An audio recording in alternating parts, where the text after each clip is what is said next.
So you take your temporary and you would go back in the room and put it in the patient's mouth to make sure it fits. And as you can see, there's a nice, how you can tell if your margin is nice if you take a sharp instrument and just kind of,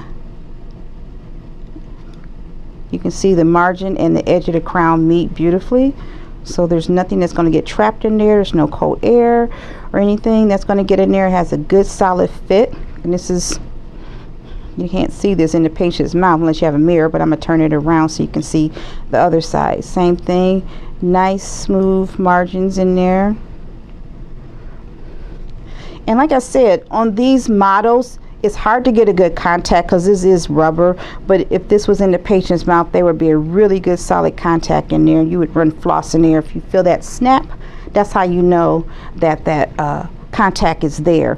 If you do have a little open contact, one little trick you can do is you can put a little flowable. You'd put it in the patient's mouth. You'd put a little flowable in there. You just put it in there like that.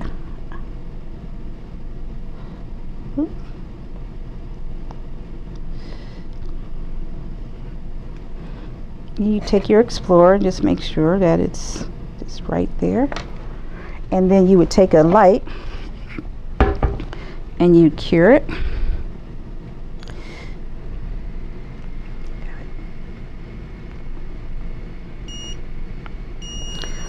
Cure for about 20 seconds. That's the allotted time for Flowable.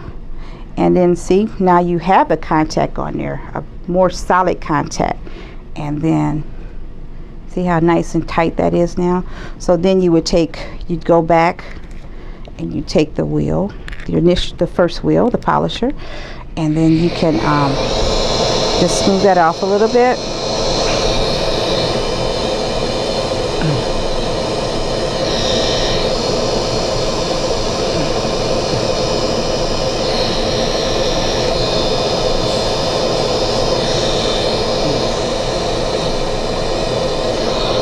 Okay. And then you have a nice tight contact in there and you wouldn't have to remake the whole temporary. So that's the nice thing about that.